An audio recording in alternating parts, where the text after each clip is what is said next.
Imagine walking up to like a looming centuries-old haunted house. The wind is howling, the gates are completely rusted over, and the air just feels heavy. Oh, yeah.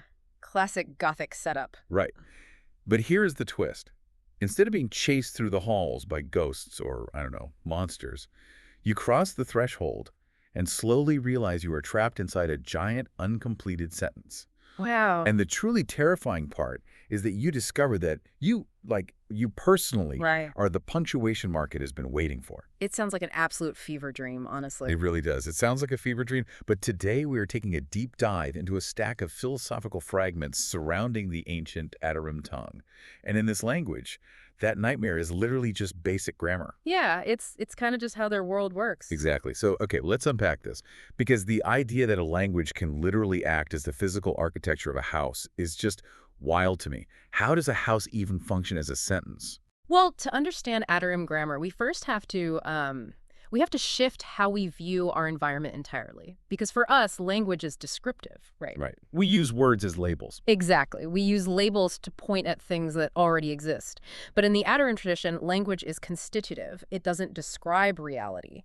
It actually generates the structural requirements for reality to exist in the first place. Okay, wow. So we really have to transition from the idea of, language as communication to language as architecture. So we aren't talking about like a blueprint for a building then. You are saying the grammar itself is the bricks and mortar. That is the core of it, yeah. In the Adarim tongue, there is this concept known as kevalan, and that roughly translates to the house. The house, okay. But in their philosophy, a house is not a physical building. Kavalian is defined strictly as a boundary drawn before it knows what it contains. Wait, a boundary drawn before it knows what it contains. Right.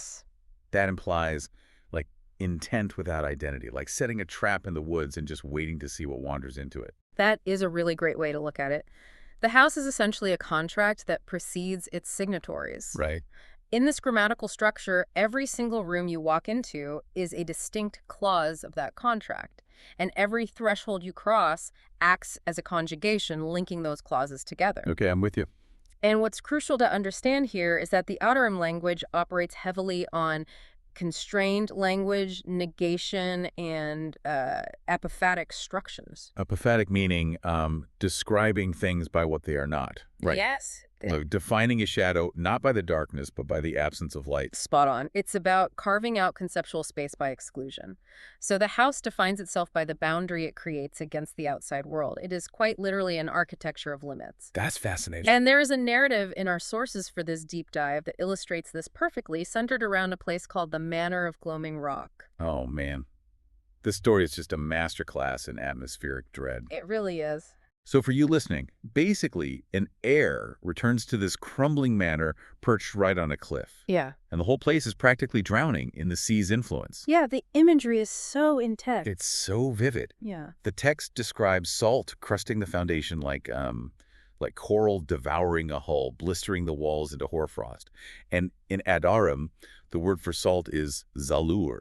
Right. Now, in most folklore, you pour a line of salt across a doorway to keep spirits out, It's a protective ward. But not in Adarim grammar. No. In this framework, Zalur is the exact opposite of a protective barrier. It is a promissory note. Promissory note. Yeah, it's the physical manifestation of an acknowledgement of debt. So when the protagonist encounters these, rings of salt in the manor, the salt translates to a grammatical concession. It literally means, I owe you the act of seeing. That is so creepy. So by just looking at the salt, by just acknowledging the boundary, you're already agreeing to the terms. Exactly. It's the magical equivalent of blindly accepting a 50-page terms of service agreement. Oh, that's a perfect analogy. Right, you just click I agree because you want to get inside the app, or in this case, the house, without realizing you've, signed away your soul. And just like that terms of service agreement, where scrolling to the bottom and clicking agree is the mechanical action that binds you, perceiving the salt is the mechanism in Gloaming Rock. Wow. The visual recognition is the legal assent. Wait, I actually need to push back on that premise a little bit. Okay, sure. Because a terms of service agreement implies a company on the other end, right? Like a group of lawyers or developers. Right. How can a house hold a contract if it lacks sentience? Right. I mean, a contract requires two conscious minds to form an agreement. You can't enter a legally binding contract with, a pile of rocks. Well, see, that's a very Western human-centric way of looking at agency. Okay, fair. In Adarim grammar, the structure itself has agency simply by existing. It doesn't need to be awake or conscious to have requirements. I think I need an example of that. Okay, think of gravity. Gravity. Yeah. Gravity isn't sentient, but if you step off a ledge, you are absolutely bound by its rules. You don't negotiate with it. Oh, I see. The house operates the exact same way. And the trap the protagonist falls into introduces another really terrifying Otterum concept. It's called dartib, which translates to the nib, as in the metal point of a quill pen. Right. Because in the story, the heir finds this locket containing a bronze nib, and it's wet with ink that hasn't dried. Yes. And reading that, I just kept waiting for them to find the ledger they were supposed to sign. But they don't find a ledger. No. And they don't find it because the heir doesn't hold the pen to sign the contract.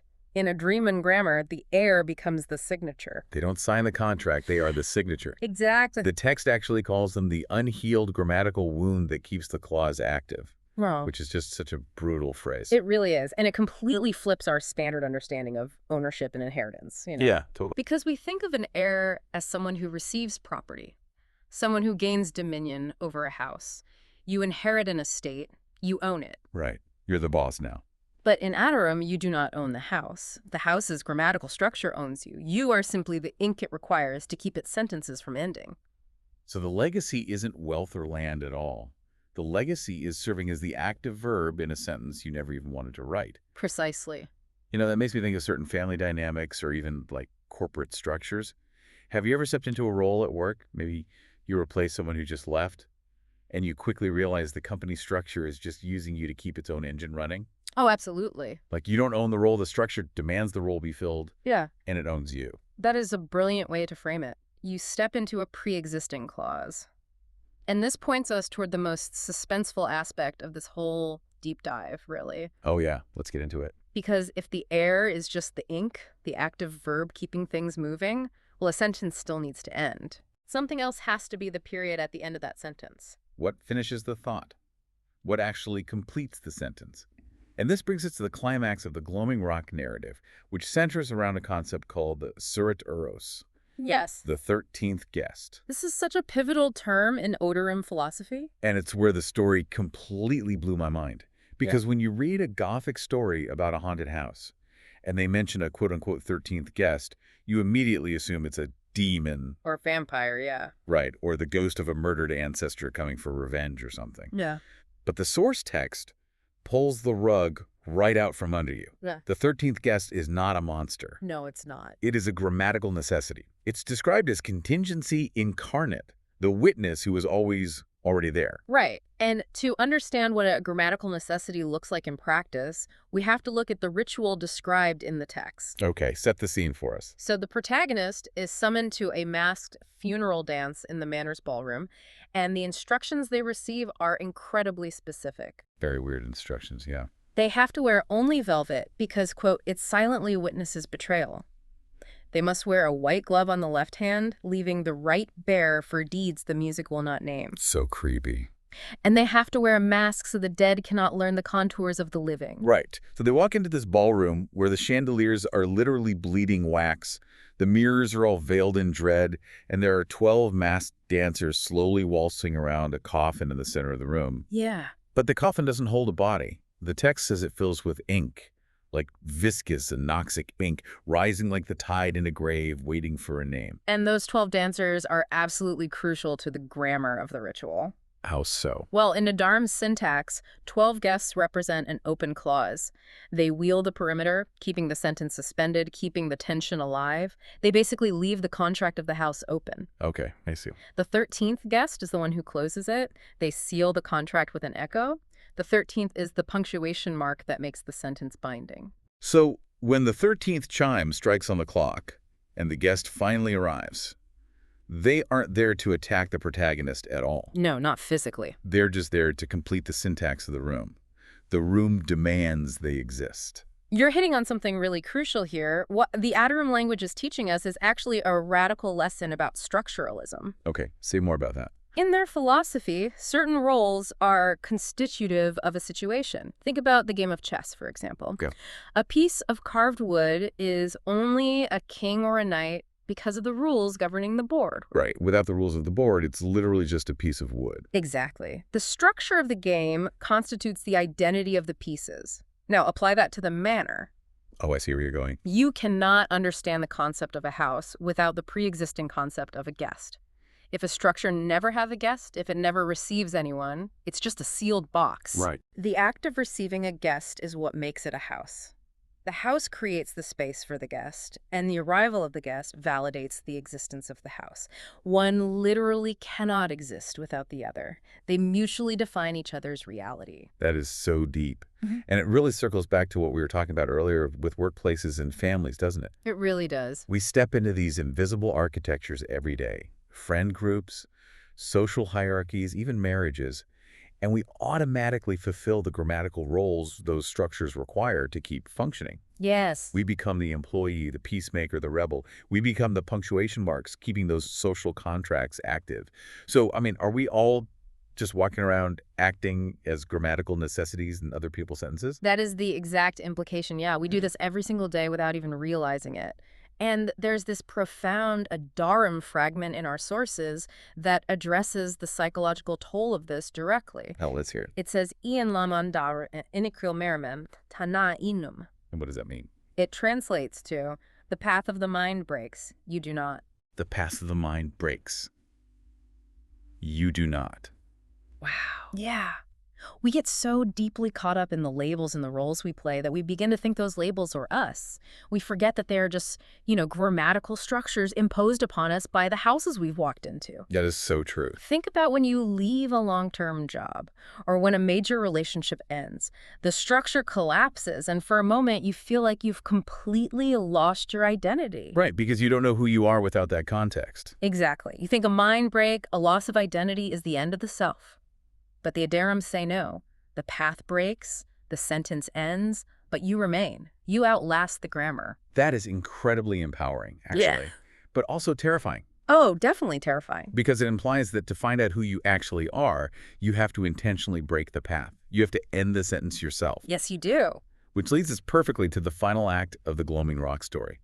If we are all trapped as grammatical necessities in sentences we didn't write, and the structure is actively using us as ink, how do we break the syntax? It's the ultimate question. Because you can't just walk out the front door if the door itself is like a conjunction keeping you inside. Right. You cannot fight a contract with sword.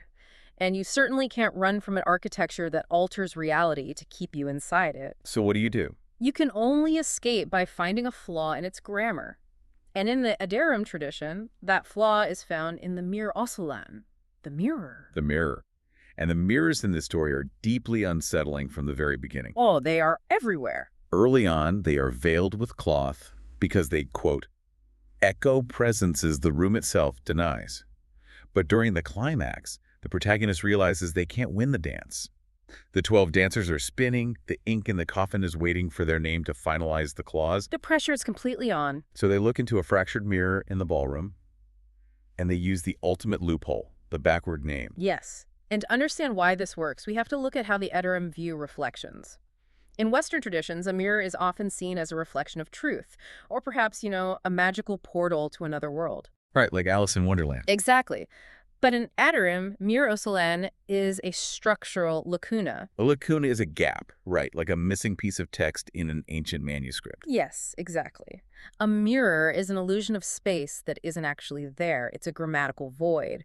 The mirror is the ultimate margin where the subject and the object switch places. Okay, I think I follow. It is the one surface that cannot lie but can reverse. So when the protagonist looks into the mirror, they are looking at the contract from the other side. They are standing in the one place where a rigid binding clause yields to choice. And here's where it gets really interesting for me. The protagonist doesn't speak their own name into the glass. They speak the true name of the binding, but they speak it reversed. Right. And the sources say that in Adarum grammar, the moment a word is spoken in reverse, it stops being a label and becomes a question the named thing must answer. Yes. But how does reversing a word actually destroy a contract? Well, this brings us back to your earlier point about agency and assent. Remember? Or with terms of service. Yeah. Yes. The house feeds on our silent agreement to play our roles. It requires us to blindly accept the terms of the boundary. By speaking the name backward into the structural gap of the mirror, the protagonist forces the house to interrogate its own existence. Oh, wow. The reversed name asks the house, am I the boundary, or am I what the boundary keeps out? Oh, that's brilliant. Because if it's the boundary, it's trapping you. But if it's what the boundary keeps out, it has no power over you at all. Exactly. It's a paradox. It's like a computer encountering a fatal logic error. You feed the system a paradox it literally cannot resolve, and the entire program just crashes, leaving the user completely free. That is a perfect modern way to look at it. And just like a computer crashes because it doesn't have the architecture to process that paradox, the house's architecture shatters. Amazing. Because it is a closed loop of logic that relies entirely on the certainty of its grammar. So when you introduce a paradox, the syntax collapses. Music stops. Yes. The masked dancers freeze in place. The ink spills harmlessly out of the coffin, no longer needing a signature. The contract isn't broken by physical force, Right. It's shattered by a grammatical contradiction it cannot parse. They out-logicked the haunted house. I love that so much. It's brilliant. And in Adaram philosophy, this moment of sudden, liberating clarity is called merman equal. It translates to final knowing beyond appeal. Final knowing beyond appeal. Yes, it's the realization that you are not the sentence and you never were. You were just the silence reading it. Wow. So let's bring all this together. We started with the idea of a haunted house, but we ended up exploring language not just as a way to communicate, but as a binding architecture that shapes our reality. Yeah, we covered a lot of ground. We learned about Kevalan, the idea that a space is a boundary drawn before it knows what it contains, acting as a contract, waiting for a signature. And we saw how the 13th guest isn't a specter hiding in the shadows, but a grammatical necessity. The punctuation mark that finishes a reality. Because roles are constitutive of the situations we find ourselves in. And finally, we learned that the only way to break a rigid structure is to feed it a paradox through the mirror of self-reflection. The journey from being a passive reader of a contract to becoming the active author of a paradox is, I think, the real takeaway here. I completely agree. It's about moving from being an object in someone else's sentence to being the subject of your own. So for you listening right now, I want you to consider the houses you walk into every single day. Think about your workplaces, your family dynamics, your social circles. It's so relevant to daily life. It really is. These are all invisible architectures with their own grammar, their own unspoken contracts. What grammatical role are you playing just to keep those structures intact? Are you the anchor, silently bearing the weight? Are you the signature, validating someone else's terms? Or are you the guest, fulfilling a necessity so the house doesn't just collapse? It is such a vital self-inquiry. And I actually want to leave you with one final provocative concept from the Adaram sources to mull over on your own. Oh, please do. Throughout the texts, there is a recurring mention of the unword. It's described as Zilu Belin Nazar, Okay. and it translates to the soft bell that never rings. It is the silence that holds the loudest meaning in a sentence. The soft bell that never rings. That's beautiful. Right. So ask yourself, what if the most powerful, load-bearing role you play in your life isn't the one you actively speak aloud, but the silent, unacknowledged necessity you fulfill for others? Oh, wow. The unword you embody every single day. If you were to look into the Mir Osalan, the mirror, and speak the name of your own daily silent roll backward, what hidden boundary in your life would shatter? Okay. And more importantly, who would you be when the dust finally settles? That is a thought that is going to stick with me for a long, long time.